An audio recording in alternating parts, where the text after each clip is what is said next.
Hello students, आपका अपने channel गुलशन Saini study channel में स्वागत है। आपका जो है 24 फरवरी में पहला पेपर हिंदी का पेपर है। अगर आपने कुछ भी नहीं पढ़ा है तो यह वीडियो आप में फुल कॉन्फिडेंस भर देगा। कमजोर से कमजोर बच्चे के भी 70 से 75 नंबर आएंगे। मैं ये नहीं कहता कि आपके 100/100 आएंगे। 100/100 तो उनके भी आते हैं जो बहुत मेहनत कर रहे हैं, बल्कि जो है उनके भी जो टॉपर से टॉपर भी इसको वीडियो को देखेगा, उसके भी 90 से 95, 96, 97 तक नंबर आ सकते हैं। तो देखिए, मैं पहले आपको कॉपी है उसको भरना बताता हूँ किस किस प्रकार से हिंदी कॉपी भरी जाएगी। देखिए, ये आपको सामने कॉपी रखी है। ये पहले लिखा है परीक्षार्थी का अनुक्रमांक अंकों में। तो यहाँ पे जो भी आपका अनुक्रमांक है उसे अंकों में इस जगह लिख देंगे, जैसे 8, 6, 4, ये पूरा लिख देंगे। इसको बिल्कुल सही लिखना है क्योंकि यही नीचे भरा जाता है। फिर देखिए, हम जो 8, 6, 4, 7, 3, ये इस प्रकार से भर देंगे। और देखिए, फिर देखिए हिंदी, फिर केवल प्रश्न पत्र, और जो संकेतांक है वो यहाँ पे इस गोल से डब्बे में इसमें आयताकार में लिख दिया जाता है। और फिर दिन है हमारा सोमवार, 24 फरवरी और 2025, और प्रथम पाली है। और जो भी आपके केंद्र का नाम है उस पर लिखा होगा आपके प्रवेश पत्र में, वो यहाँ पर भर देंगे। अब देखिए, ये भरने के पश्चात जो है, सारे बच्चों, यह पेपर मैंने जो है कई मॉडल पेपर और कई जो है पिछले साल के पेपर जो है अच्छी प्रकार से स्टडी करके बनाया है। इसलिए मैंने हाथ से बनाया है, न कि कहीं और दूसरी जगह से लाके। देखिए, जो हिंदी का पेपर है कक्षा 10 के लिए है, जो है ये 70 नंबर का है। 50 नंबर का तो वर्णात्मक है, 20 नंबर का बहुविकल्पीय है पेपर होता है। ये एक एक नंबर के ऑब्जेक्टिव जो है क्वेश्चन आते हैं इसमें। देखिए, पहले निर्देश पढ़ लीजिए आप। देखिए, प्रारंभ के 15 मिनट परीक्षार्थी को प्रश्न पत्र पढ़ने के लिए निर्धारित है। नंबर 2, प्रश्न पत्र 2 खंडों में विभाजित है, खंड ए और खंड ब। खंड ए जो है वह बहुविकल्पीय 20 नंबर के 20 प्रश्न है, और खंड ब जो है वह वर्णात्मक है। खंड ए में 20 बहुविकल्पीय प्रश्न पत्र दिए गए हैं, जिनके उत्तर OMR शीट उत्तर पत्र पर देने हैं। अभी मैं आपको OMR शीट दिखाता हूँ कैसे उसमें भरा जाता है। फिर देखिए, खंड ब में 50 अंक के वर्णात्मक, जो खंड ब है उसमें जो है वर्णात्मक प्रश्न दिए गए हैं। प्रत्येक प्रश्न के सम्मुख निर्धारित जो है अंक अंकित है। देखिए, जो पहले 20 क्वेश्चन है उनमें देखिए किस प्रकार से OMR शीट भरी जाती है। ये देखिए, ये जिला, कोड, नाम, ये जो भी है आपका, जो भी जिला है, जो भी कोड है वो यहाँ भर देंगे। केंद्र का कोड आपको पता चल जाएगा, प्रश्नोत्तर में लिखा उसमें से भर देंगे। अनुक्रमांक यहाँ पे भरेंगे, ये देखिए इस प्रकार से। फिर विषय का कोड जो भी है उस पर लिखा होता है, और फिर हिंदी, फिर प्रश्न पत्र संख्या भी दी होती है उसके ऊपर। और फिर देखिए, भरने का मान लिया, देखो मैं आपको दिखाता हूँ। जैसे ये हमारा जो है खंड ए बहुविकल्प प्रश्न है। देखिए, नंबर 1, कृति कंकाल के लेखक हैं। जैसे कौन है, देखिए, जयशंकर प्रसाद, मुंशी प्रेमचंद, राम कुमार वर्मा, मैथिली शरण गुप्त। इसमें जैसा ये आया है कि हमारा जो कृति कंकाल के लेखक कौन है, जयशंकर प्रसाद। देखिए, यहाँ देखिए, तो पहला ये है, पहला गोला हमने पूरा पूरा काला कर दिया, ये पूरा गोला। इसमें ना व्हाइटनर लगाने, ना किसी प्रकार की छेड़छाड़ करने, ना इरेजर करने, वरना ये जो आंसर शीट खराब हो जाती है। इस तरह जो है आगे हम चलते चले जाएंगे, और उनको जो भी हमारा नंबर बैठेगा उसे भरते चले जाएंगे। और यहाँ पे देखिए, पहला अक्षर जो लिखा था उस पे, और ये ए लिखा हुआ है, ये डी लिखा है, जो भी उनपे लिखा हुआ था यहाँ यहाँ भरा जाएगा। और उसके नीचे इनमें जो उसको काला कर देंगे हम। अब चलते हैं, देखिए, जैसे रस मीमांसा के लेखक है, कौन है, कै आचार्य रामचंद्र शुक्ल, गुलाब राय, भगवत शरण उपाध्याय और जयप्रकाश भारती। तो रस मीमांसा के लेखक जो आचार्य रामचंद्र शुक्ल जी हैं। फिर आगे देखिए, क्वेश्चन नंबर 3, मेला आंचल रचना के रचनाकार है। देखिए, मैं सीधे डायरेक्ट इसमें आपको सीधे उत्तर बता दूंगा। जो है उत्तर हमारा फणीश्वर नाथ रेणु। फिर देखिए, क्वेश्चन नंबर 4 की ओर बढ़ते हैं। आचार्य रामचंद्र शुक्ल द्वारा रचित चिंतामणि की विधा है। तो विधा क्या है, निम्न है, डायरेक्ट बता रहा हूँ, 4 को ना बता के सीधा। देखिए, क्वेश्चन नंबर 5 है, निम्नलिखित कथनों में से कोई एक कथन सही है, उसे पहचान कर लिखिए। देखिए, इसमें जो है ये है, मुंशी प्रेमचंद एक प्रसिद्ध उपन्यासकार है। क्वेश्चन नंबर 6, केशव दास काव्य धारा के कवि हैं। तो ये प्यारे बच्चों, देखिए इसमें है रीतिबद्ध काव्य धारा के कवि है केशव दास जी। और देखिए, क्वेश्चन नंबर 7 देखते हैं, छत्रसाल दशक रचना के रचनाकार हैं। तो इसमें डायरेक्ट उत्तर देखिए, भूषण। फिर देखिए, क्वेश्चन नंबर 8, खड़ी बोली का प्रथम महाकाव्य है, कौन सा है, ये प्रिय प्रवास है, अयोध्या सिंह उपाध्याय ने लिखा था ये। तो देखिए, क्वेश्चन नंबर 9 की ओर चलते हैं। सुमित्रानंद पद की रचना है, तो उनकी रचना है चिदम्बरा। चिदम्बरा पर उन्हें जो है 1968 में ज्ञानपीठ पुरस्कार मिला था। फिर क्वेश्चन नंबर 10 की ओर बढ़ते हैं। निम्न में से प्रयोगवाद की प्रमुख विशेषता कौन सी है? देखिए इसमें जो है प्रयोगवाद की विशेषता घोर व्यक्तिकता। फिर क्वेश्चन नंबर 11 की ओर बढ़ते हैं। सोहत ओढ़े पीत पटु श्याम सलोने गात, मनो नीलमणि शैल पर अति प्रयोग प्रभात। देखो इसमें अलंकार बताना है। मैं अलंकार की देखो आपको एक पहचान बता रहा हूँ प्यारे बच्चों। इसमें जो है मनो मानु जनो जानू जहां पे भी होगा वहां पर जो है उत्प्रेक्षा अलंकार होगा। तो इसमें आपको पहचान के लिए उत्प्रेक्षा अलंकार हो जाएगा। फिर क्वेश्चन नंबर 12 की ओर बढ़ते हैं। चरण कमल बंदो हरिराई पंक्ति में प्रयुक्त अलंकार है। देखिए इसमें एक और पहचान है। जैसे चरण कमल के बीच में योजक चिन्ह है, जहां पे योजक चिन्ह होता है वहां पर 99% जो है रूपक अलंकार होता है। तो इसमें हमारा राइट आंसर हो जाएगा रूपक है। फिर क्वेश्चन नंबर 13 की ओर बढ़ते हैं। सोल्टा छंद के पहले व तीसरे चरण में मात्रा होती है। देखिए सोल्टा जो है उसमें कम से ज्यादा की ओर और 11-11 और दूसरे और चौथे चरण में 13-13 मात्रा होती है। और दोहे में उसका उल्टा होता है। दोहे में पहले ज्यादा और फिर कम, सोल्टे में पहले कम और फिर ज्यादा। देखिए क्वेश्चन नंबर 14 की ओर बढ़ते हैं। अनुयायी शब्द में उपसर्ग है, तो उपसर्ग जो है अनु, पहला जो है अनु जो है उपसर्ग है। इसमें राइट आंसर हो जाएगा खे। क्वेश्चन नंबर 15 की ओर बढ़ते हैं। मित्र शब्द का तद्भव है। देखो इससे मिलता जुलता होता है, जैसे मीत है तो ये मीत हो जाएगा इसका। Question number 16। दूध शब्द का तत्सम होगा, तत्सम मतलब संस्कृत जैसा, तो कै अमृत और खे दुग्ध, गाय दही और अम, और ये हो जाएगा खे दुग्ध। ये हमें कॉपी में नहीं लिखना, बल्कि जैसे मैंने पहले OMR शीट बताई थी उसमें भरेगी। जैसे कै है खे, यानी खे का मतलब दूसरा, गै का मतलब तीसरा और घै का मतलब चौथा, तो इसमें हम खे भर देंगे दूसरे नंबर पे। फिर क्वेश्चन नंबर 17 की ओर बढ़ते हैं। तिरंगा में कौन सा समास है? देखिए जहां पे प्यारे बच्चों जहां पर कोई संख्या आएगी 1 2 3 4 5 तो वहां पर द्विगु समास होता है, तो यहाँ पर जो है द्विगु समास हो जाएगा। फिर देखते हैं क्वेश्चन नंबर 18। नदी शब्द का पर्यायवाची है, तो नदी शब्द का जो सीधा है सरिता। सरिता जो है ख पे है, ख उसमें नंबर 2 पे भर देंगे। फिर है क्वेश्चन नंबर 19। युष्मासु शब्द में विभक्ति एवं वचन बताइए, तो इसमें जो है ये हो जाएगा ख सप्तमी विभक्ति बहुवचन। आगे चलते हैं क्वेश्चन नंबर 20 की ओर बढ़ते हैं। रचना के आधार पर वाक्य के कितने भेद होते हैं? तो रचना के आधार पर वाक्य के जो है 3 भेद होते हैं, और ये हमारा ऑप्शन जो है ख सही हो जाएगा। अब चलते हैं खंड ब की ओर। ये वर्णनात्मक है, वो बहुविकल्पीय प्रश्न थे, ये जो है वर्णनात्मक है। इसमें जो है 21 नंबर है। इसमें दिया हुआ है निम्नलिखित गद्यांशों में से किसी एक नीचे दिए गए प्रश्नों के उत्तर लिखिए। जो गद्यांश है उसके नीचे उत्तर है, प्रश्न है, उनके उत्तर देने हैं। रोहतास के दुर्ग के प्रकोष्ठ में बैठी हुई ममता शोण के तीक्ष्ण गंभीर प्रभाव को देख रही थी। ममता विधवा थी, उसका यौवन सोन के समान उभर रहा था। मन में वेदना, मस्तिष्क में आंधी, आंखों में बरसात लिए वह सुख के कंटक शयन में विकल थी। वह रोहतास दुर्ग के मंत्री चूड़ामणि की अकेली दुहिता थी, फिर उसके लिए अभाव होना असंभव था, परंतु वह विधवा थी। हिंदू विधवा संसार में सबसे तुच्छ निराशा प्राणी है। तब उसकी विडंबना का कहाँ अंत था?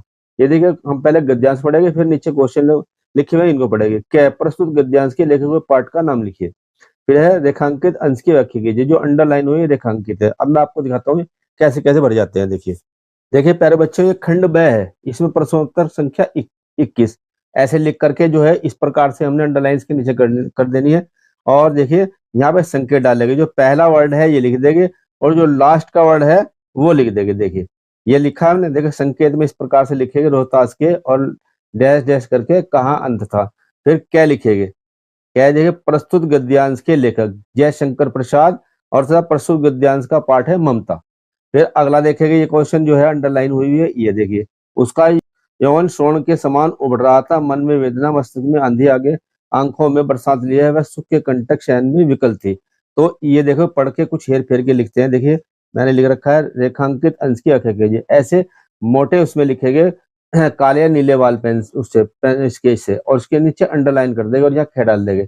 जयशंकर प्रसाद जी ममता के यौन की सोन नदी के प्रबल वेग से तुलना करते हुए कहते हैं कि जिस प्रकार सोन नदी अपने तेज बहाव से उफनती हुई बह रही है, उसी प्रकार ममता का यौन भी पूर्ण रूप से अपने उफान पर है। ममता रोहतास दुर्ग के दुर्गपति की मंत्री की इकलौती पुत्री है, जो कि बाल विधवा है। रोहतास दुर्ग के पति के मंत्री की पुत्री होने के कारण ममता सभी प्रकार के भौतिक सुख साधनों से संपन्न है, परंतु वह विधवा थी। विधवा जो कि कटु सत्य को अभिशप्त रूप में झेलने के लिए विवश है, उसके मन मस्तिष्क में दुख रूपी आंधी तथा आंखों से आंसू बह रहे थे। उसका मन भिन्न भिन्न प्रकार के विचारों से भरा हुआ है। उसकी स्थिति कांटों की सैया पर सोने वाले व्यक्ति के समान है। अर्थात जिस प्रकार कांटों की सैया पर सोने वाला व्यक्ति हर समय व्याकुल रहता है, उसी प्रकार सभी प्रकार के भौतिक सुख के साधनों से परिपूर्ण होते हुए भी ममता का जीवन कष्टों से परिपूर्ण है। ये इस प्रकार से हेर फेर के हमने लिख दी है।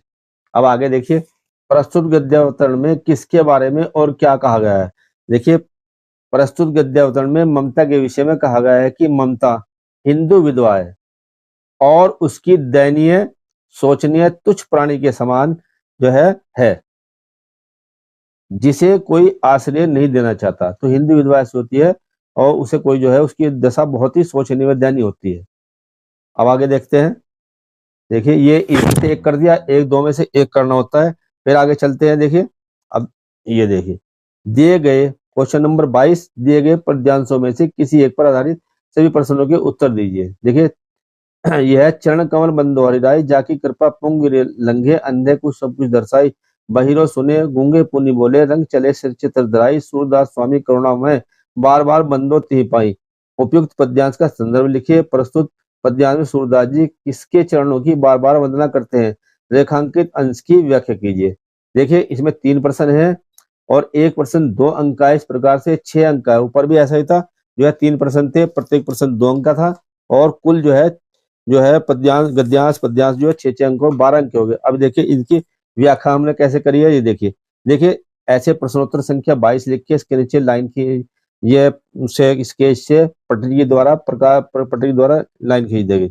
और फिर संकेत, देखिए संकेत जो है चरण कमल, देखिए हमने संकेत लिखे चरण कमल लिखा है और यहाँ पर देखिए इस प्रकार से फिर जो है अंत में जो आया है ये लिख दिया हमने। ठीक है, अब ये देखिए संदर्भ में ये देखिए कै इस संदर्भ इस तरह मोटे मोटे हेडिंग में लिखेंगे। और फिर जो है प्रस्तुत पद्यांश महाकवि सूरदास जी द्वारा रचित सूरसागर महाकाव्य से हमारी पाठ्य पुस्तक हिंदी काव्य खंड में संकलित पद शीर्षक से उद्गत है। फिर कै देखिए प्रस्तुत पद में सूरदास जी, इसमें क्वेश्चन देखिए आप क्या लिखा हुआ है। क्वेश्चन है, प्रस्तुत पद्यांश में सूरदास जी किसके चरणों की बार बार वंदना करते हैं? तो ये देखिए, प्रस्तुत पद में सूरदास जी प्रभु श्री कृष्ण जी के चरणों की बार बार वंदना करते हैं। फिर रेखांकित अंश है, देखिए ये अंडरलाइन हो, ये रेखांकित अंश है। फिर देखिए, रेखांकित अंश की व्याख्या करनी है। भक्त शिरोमणि सूरदास जी श्री कृष्ण के चरण कमलों की महिमा का वर्णन करते हुए कहते हैं कि हे प्रभु, मैं आपके चरणों की जो कमल के समान कोमल है वंदना करता हूँ। इनकी महिमा अपरंपार है, जिनकी कृपया से लंगड़े पर्वतों को लांग जाते हैं, अंधे को सब कुछ दिखाई देने लगता है, बहरे को सुनाई देने लगता है, गूंगा बोलने लगता है और गरीब व्यक्ति राजा बनकर अपने सिर पर छत्र धारण कर लेता है। सूरदास जी कहते हैं कि हे दयालु प्रभु, मैं आपके चरणों की बार बार वंदना करता हूँ। तो इस प्रकार से हमने जो है इसी में से हेर फेर करके जो इसको कर दिया। अब आगे देखते हैं। देखिए प्यारे बच्चों, गद्यांश में भी 2 आते हैं, उनमें से एक करना पड़ता है, पद्यांश में भी एक। इसमें से हमने ऊपर वाला पहला कर दिया है। अब देखिए क्वेश्चन नंबर 23 की ओर बढ़ते हैं। देखिए, दिए गए गद्यांशों में से किसी एक का संदर्भ सहित हिंदी में अनुवाद करिए। ये 5 नंबर का आता है, इसमें दो आए हैं अथवा में दूसरा है। यह है, हम इसकी जो है देख पहले इसको पढ़ते हैं। भारतीय संस्कृति तू सर्वेशम मतावलंबिना संगम स्थली काले काले विविधा विचारा, भारतीय संस्कृतौ समाहिता, ऐसा संस्कृति समासिका संस्कृति यस्या विकासे विविधानाम जनानाम जातीनाम संप्रदायानाम विश्वासनाश्चयम योगदानम दृश्यते, अतएव अस्माकं भारतीय नामे एका संस्कृति एका च राष्ट्रीयता, सर्वे अपि वयम एकस्या संस्कृते समुपासका, एकस्य राष्ट्रस्य च राष्ट्रीय, यथा भ्रातरः परस्परं मिलित्वा सहयोगेन सौहार्देन च परिवारस्य उन्नतिं कुर्वन्ति, तथैव अस्माभिः अपि सहयोगेन सौहार्देन च राष्ट्रस्य उन्नति कर्तव्या। अब देखिए प्रश्न नंबर यहाँ पे प्रश्नोत्तर संख्या 23। और फिर क्या करते हैं, संकेत डालते हैं। जैसे हमने पहले संकेत डाला था, इसमें जो है पहला अक्षर ले लिया, ये यहाँ पहला शब्द ले लिया है और लास्ट वाला शब्द ये ले लिया हमने, और इसके बीच में जो है पटरी की सहायता से ऐसे लाइन कर दी। और फिर लिखा हमने संदर्भ। प्रस्तुत गद्यांश हमारी पाठ्य पुस्तक के संस्कृत खंड में संकलित भारतीय संस्कृति। देखो संस्कृत खंड जो है हमने इसे हेडिंग पेन से लिखा, और ये भारतीय संस्कृति, इनको एग्जामिनर अक्सर देखता है कि पाठ का नाम सही है या नहीं है, तो ये पाठ का नाम सही लिखना है इसमें। देखिए अब अनुवाद करने, मानव जीवन को सजाना संवारना ये संस्कृति है। भारतीय संस्कृति तो सभी मतों को मानने वालों की संगम स्थली है। समय समय पर भारतीय संस्कृति में अनेक विचार आ मिले। यह संस्कृति समन्वयात्मक संस्कृति है, जिसके विकास में विविध जातियों, संप्रदायों और विश्वासों का योगदान दिखाई देता है। अतः हम भारतीयों की एक संस्कृति और एक राष्ट्रीयता है। हम सभी एक संस्कृति की उपासना करने वाले और एक राष्ट्र के नागरिक हैं। जिस प्रकार भाई भाई परस्पर मिलकर सहयोग और प्रेम से परिवार की उन्नति करते हैं, उसी प्रकार हमें भी सहयोग और प्रेम से राष्ट्र की उन्नति करनी चाहिए। प्यारे बच्चों, अब हम जो है क्वेश्चन नंबर 24 की ओर बढ़ते हैं। देखो एक एक प्रश्न का हल मैं आपको बता रहा हूँ, ध्यान से देखिए।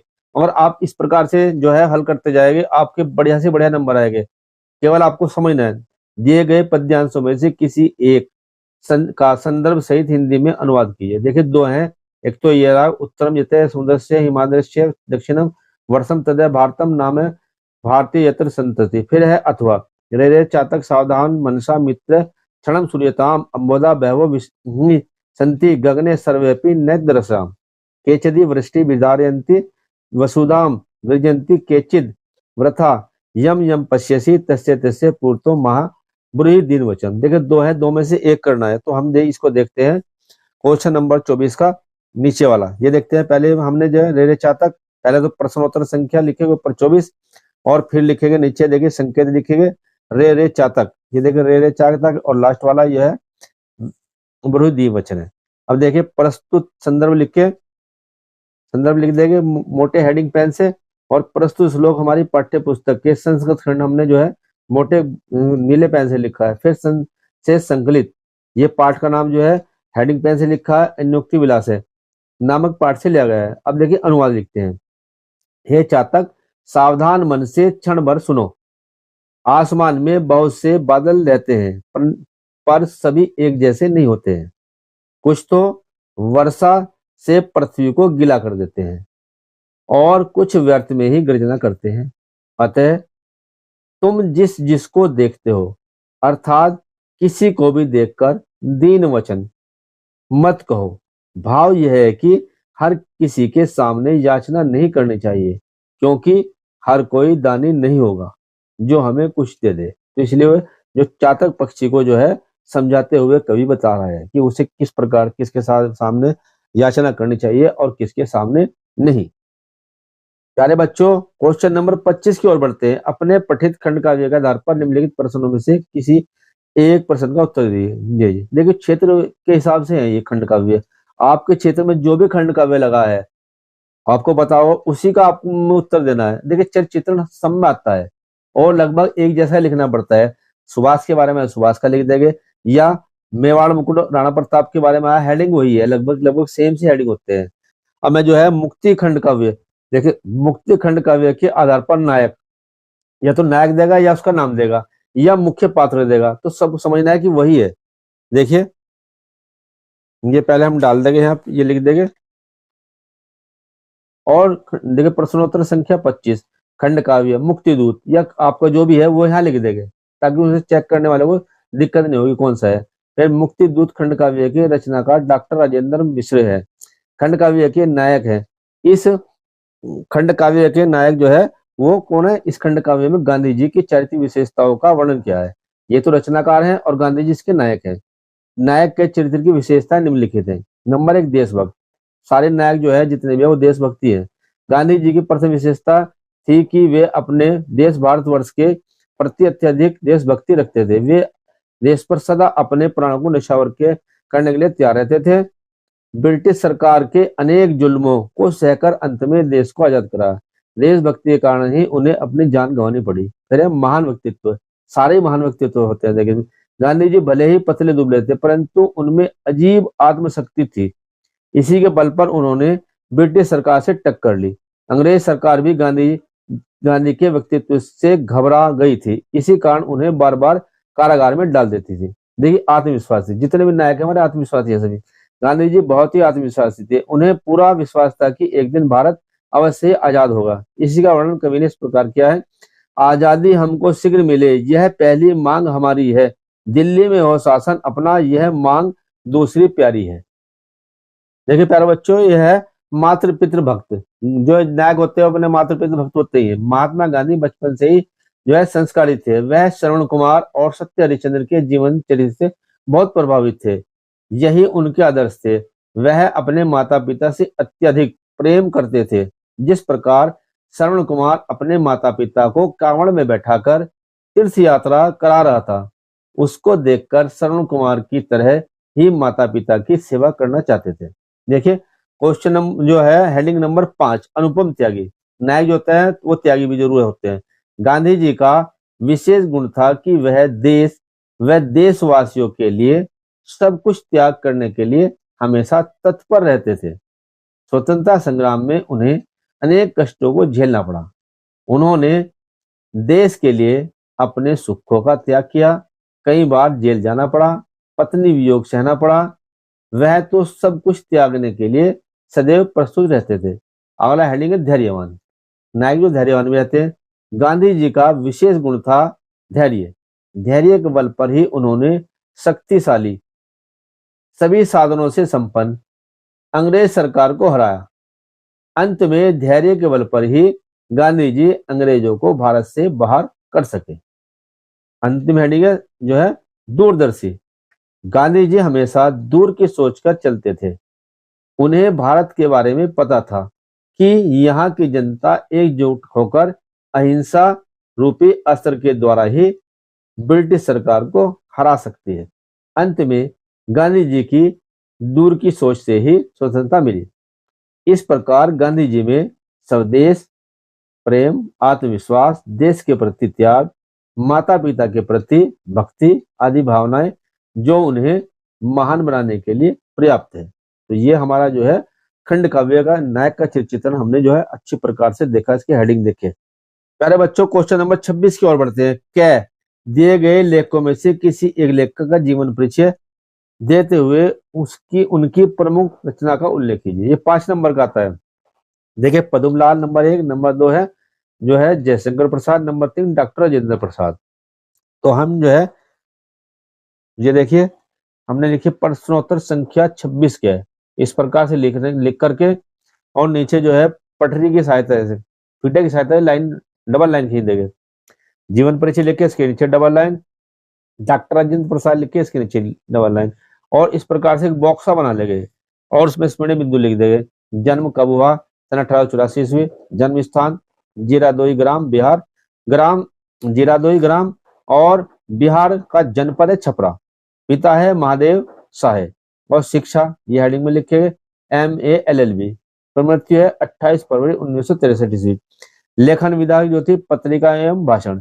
रचनाएं मेरी यूरोप यात्रा, भारतीय शिक्षा, गांधी जी की देन। ये हम बिल्कुल सही लिखेंगे और इसको पढ़कर ही जो है आपकी पूरी जीवनी का अनुमान लगाया जाता है और एग्जामिनर जो है इसी पर नंबर दे देता है। मुझे आगे पढ़ता भी नहीं, बल्कि मैंने देखो जीवन परिचय लिख करके जो मेन चीजें है, जैसे भारत रत्न कब मिला और जो है किस डेट में मिला, फिर बिहार के राज्य छपरा जिले के जीरादोई नामक ग्राम में इनका जन्म हुआ, और इनके पिता का नाम जो है हेडिंग में लिख दिया देखे था। इनका परिवार गांव के संपन्न और प्रतिष्ठित कृषक परिवारों में से था। इन्होंने कोलकाता विश्वविद्यालय से MA किया और कानून की डिग्री भी ली। इन्होंने वकरा छोड़कर पूर्ण रूप से राष्ट्रीय स्वतंत्रता संग्राम में हिस्सा लिया। उनके अनेक बार इनको जेल में जाना पड़ा। डॉक्टर राजेंद्र प्रसाद जी 3 बार राष्ट्रीय कांग्रेस के सभापति रहे। वर्ष 1962 तक भारत के राष्ट्रपति रहे। 1962 में इन्हें भारत रत्न, सबसे बड़ा रत्न है ये पुरस्कार से अलंकृत किया गया। 28 फरवरी 1963 में इनका देहांत हो गया। देखिए प्रमुख रचनाएं शिक्षा और संस्कृत साहित्य, फिर है इंडिया डिवाइडेड, मेरी यूरोप यात्रा आदि। तो इस प्रकार से इनकी पूरी जीवनी हो जाएगी। इस प्रकार से लिखेंगे तो आप पूरे नंबर लाएंगे। देखिए प्यारे बच्चों, कै तो जो था वो लेखक का जीवन परिचय देना था, ख जो है ये कवियों का जीवन परिचय देना है। दिए गए कवियों में से किसी एक का जीवन परिचय देते हुए उसकी पूर्व रचना का उल्लेख कीजिए। बहुत बहुत इंपॉर्टेंट है तीन नोएज है, इनमें से मैं एक की ही बताऊंगा आपको और दो की आपको स्वयं देखनी पड़ेगी। देखिए प्रश्नोत्तर संख्या 26 ख, फिर यहाँ पे तुलसीदास लिख देंगे और ये डबल लाइन इसके नीचे फीटे से कर देंगे और फिर ये बॉक्स बना करके इसमें लिखेंगे स्मरण बिंदु। नाम गोस्वामी तुलसीदास, जन्म जो है 1532 ईस्वी, राजापुर ग्राम में हुआ इनका जन्म, मृत्यु 1623 में, मृत्यु स्थान काशी। माता पिता जो थे आत्माराम दुबे और हुलसी। गुरु थे नर हरिदास। महाकाव्य लिखा रामचरितमानस। और देखिए जीवन परिचय, लोक नायक गोस्वामी तुलसीदास भारत के नहीं संपूर्ण मानवता तथा संसार के कवि हैं। इनका जन्म सन 1532 में बांदा जनपद के राजापुर गांव में। देखिए ये चीज जो है मैंने मोटे हेडिंग पेन से लिखा है ताकि एग्जामिनर इसको एकदम देख ले। में तुलसीदास जी में माना जाता है तुलसीदास जी सरयुपायन ब्राह्मण थे। इनके पिता का नाम आत्माराम दुबे एवं माता का नाम हुलसी था। कहा जाता है कि अभुक्त मूल नक्षत्र में जन्म होने के कारण इनके माता पिता ने इन्हें त्याग दिया था। इनका विवाह रत्नावली के साथ हुआ था। पत्नी की फटकार से तुलसी जी ने सांसारिक मोह माया को त्याग दिया था। देखिए 1574 ईस्वी में इन्होंने विश्व प्रसिद्ध संवत 1631 या सन 1574 दोनों एक ही बात होता है में इन्होंने विश्व प्रसिद्ध रामचरितमानस की रचना की। इनकी मृत्यु सन 1623 ईस्वी में काशी में हुई थी। देखिए कृतिया जो रामलला नेचू, वैराग्य संदीपनी, जानकी मंगल, पारित मंगल आदि हिंदी साहित्य में स्थान। तुलसीदास जी हिंदी साहित्य के सर्वश्रेष्ठ कवि है। तो इस प्रकार से हम जीवनी लिखेंगे, इससे एग्जामिनर अच्छे नंबर देगा आपको। प्यारे बच्चों क्वेश्चन नंबर 27 की ओर बढ़ते हैं। अपनी पाठ्य पुस्तक में से कंठस्थ कोई एक श्लोक लिखिए जो इस प्रश्न पत्र में न आया हो। देखिए मैंने 2 श्लोक लिखे हैं, आप इनको बहुत अच्छी प्रकार से देख लीजिए। देखिए ऊपर प्रश्नोत्तर संख्या 27 संस्कृत में कंठस्थ श्लोक। मरणम मंगलम यत्र विभूतिश्च विभूषणम कौपीनम यत्र कौशेयम सा काशी केन बीते। या तो ये याद करिए, फिर यह सर्वे भवन्तु सुखिनः सर्वे सन्तु निरामया सर्वे भद्राणि पश्यन्तु मां कश्चित् दुःख भाग् भवेत्। अगर इनमें से ऊपर वाला आ जाए तो नीचे वाला लिख देना, नीचे वाला आए तो ऊपर, इसलिए 2 याद करने अवश्य होते हैं। अच्छी प्रकार से देख लीजिए। नंबर 28 की ओर बढ़ते हैं। देखिए प्यारे बच्चों, अपनी गली मोहल्ले की नालियों की समुचित सफाई के लिए नगर निगम के स्वास्थ्य अधिकारी को पत्र लिखिए। 4 नंबर में आता है अथवा शुल्क मुक्ति हेतु अपने विद्यालय के प्रधानाचार्य को एक आवेदन पत्र लिखिए। दोनों में से एक करना होता है। देखिए हमने पत्र लिखा प्रश्नोत्तर नंबर 28 प्रार्थना पत्र। सेवा में स्वास्थ्य अधिकारी नगर निगम सहारनपुर। विषय है मोहल्ले की नाली और सड़कों की सफाई के संबंध में। विषय मोटे पेन से लिखेंगे, सेवा में मोटे पेन से लिखे, प्रार्थना पत्र मोटे पेन से और प्रश्नोत्तर संख्या ये मोटे पेन से लिखे। और इसके नीचे जो है हेडिंग डाल देंगे, नीचे हेडिंग के रूप में दिखला दे इसको, महोदय मोटे से लिखेंगे। सभी निवेदन यह है कि मैं इस पत्र के माध्यम से आपका ध्यान अपने क्षेत्र की सफाई व्यवस्था की ओर आकर्षित करना चाहता हूँ। हमारा क्षेत्र एक घनी आबादी वाला क्षेत्र है। यहाँ की नालियों की गहराई का स्तर सारे क्षेत्र में एक सा नहीं है, जिसके कारण नालियां अक्सर भरी रहती हैं। इतने बड़े क्षेत्र के लिए मात्र एक सफाई कर्मचारी, बहुत बड़ा क्षेत्र है, एक सफाई कर्मचारी लगा हुआ है और वह भी प्रतिदिन नहीं आता। यहाँ जगह जगह कूड़े के ढेर लगे रहते हैं जिनके ऊपर मच्छर और मक्खियों का झुंड मंडराता रहता है। इससे बीमारी फैलने का खतरा बना रहता है। बहुत शॉर्ट में लिखिए, बहुत अच्छी, इतना ही लिख देगा, इतने में आपके फुल नंबर है। अतः श्रीमान जी से निवेदन है कि हमारे मोहल्ले में उचित सफाई की व्यवस्था कराने की कृपा करें। दिनांक डाल देंगे 24 फरवरी और 2025। फिर प्यारे बच्चों लिख देंगे सधन्यवाद भवदीय बैस है और पता श्यामपुरी कॉलोनी जो भी आपको पता है सहारनपुर, और यहाँ फोन नंबर लिखे ऐसे 2 डिजिट लिखेगा और आगे ऐसे दे दे, इस तरह कर देंगे। फिर अगले क्वेश्चन की ओर बढ़ते हैं। अगला क्वेश्चन हमारा जो है ये है निम्नलिखित प्रश्नों में से किन्हीं 2 प्रश्नों के उत्तर संस्कृत में लिखिए। देखिए पूर्व राजे केन सह युद्धम अकरोत। तो पूर्व राजे अरक्षेन्द्रेण, तो इस पर अंडरलाइन कर देंगे सह युद्धम अकरोत। तो ये केवल हमने ये याद करना है, पूर्व राजे प्रश्न में से है और ये सारा प्रश्न में से ये उत्तर हमने लिखा। फिर देखिए पदेन बिना किम दुर्यति। पदेन बिना अगर किम की जगह हम क्या लिख देंगे, पत्रम लिख देंगे। पदेन बिना पत्रम दूरम याति जुकतु है। और फिर आगे बढ़ते हैं। देखिए प्यारे बच्चों क्वेश्चन नंबर 30 की ओर बढ़ते हैं। निम्नलिखित में से किसी एक विषय पर निम्न लिखिए। देखिए 7 नंबर का आता है। नंबर 1 है विज्ञान के चमत्कार। नंबर 2 बेरोजगारी की समस्या। नंबर 3 है जनसंख्या वृद्धि की समस्या और उसके निवारण के उपाय। नंबर 4 है पर्यावरण प्रदूषण समस्या और समाधान। नंबर 6 नई शिक्षा नीति। तो इनमें से हम जो है एक ये ले लेते हैं जनसंख्या वाला। ये देखिए प्रश्नोत्तर संख्या 30 है, ये गलती से डल गया, 29 30 है। निबंध जनसंख्या लाभ और हानि। जनसंख्या के क्या लाभ है, क्या इसके हानियां हैं, ये बताना है। देख प्रस्ताव रूपरेखा लिखिए। प्रस्तावना, जनसंख्या का अर्थ, कारण, लाभ, हानि या दोष, निवारण और उपसंहार, लास्ट हेडिंग। ये लगभग जो है प्रस्तावना सब में आएगा और जो अर्थ सब में आता है, लाभ हानि कारण ये सब में आते हैं लगभग जितने भी निबंध है हमारे। देखिए प्रस्तावना देखते हैं पहले। प्रस्तावना, विद्वानों का ऐसा अनुमान है कि आज से लगभग 20 या 30 लाख वर्ष पूर्व इस पृथ्वी पर मानव का जन्म हुआ। तब से जनसंख्या धीरे धीरे प्रगति की ओर थी, परंतु 21वीं सदी में आते ही जनसंख्या में तेजी से वृद्धि हुई। आज तो भारत जनसंख्या वृद्धि में प्रथम स्थान पर आ गया। ये प्रस्तावना। जनसंख्या का अर्थ, जनसंख्या दो शब्दों से मिलकर बना है, जन प्लस संख्या। जन का शाब्दिक अर्थ है मानव और संख्या का अर्थ है गिनती। इस तरह जनसंख्या का अर्थ है लोगों की गिनती। अब देखिए कारण। कारण वैसे तो बहुत सारे हैं, मेन मेन कारण ही लिखा जाएगा इसमें। विकासशील देशों में जनसंख्या की वृद्धि दर अधिक है। इस वृद्धि का कारण मुख्य रूप से परिवार नियोजन के ज्ञान की कमी है। ज्यादातर लोग जो जनसंख्या वृद्धि कर रहे हैं वे निरक्षर है, यानी कि पढ़ना लिखना नहीं जानते, अनपढ़ है और गरीबी रेखा से नीचे जीवन यापन करने वाले लोग हैं। कम उम्र में विवाह होना भी इसका एक मुख्य कारण है। लाभ, इससे लाभ बहुत कम है, केवल मैन फोर्स ही प्राप्त होती है। कार्य करने के लिए मजदूर बहुत सस्ती दरों पर उपलब्ध हो जाते हैं। प्यारे बच्चों देखिए कौन कौन सी हानि है। जैसे जैसे आबादी बढ़ेगी, भोजन और पानी जैसी बुनियादी जरूरतों की खपत बढ़ेगी, जिससे कीमतों में बढ़ोतरी होगी। जंगल में जानवरों को प्रभावित करने वाले शहरीकरण के विकास को पूरा करने के लिए वन कम हो रहे हैं। जनसंख्या वृद्धि के साथ वाहनों और उद्योग की संख्या में वृद्धि हुई है। ग्लोबल वार्मिंग के कारण ग्रीन हाउस गैसों की मात्रा में अत्यधिक वृद्धि हो, ये इससे हानि हो रही है और बहुत सारी हानियां हैं। निवारण यानी कि उपाय, सरकार को लोगों को अधिक से अधिक शिक्षित करना चाहिए।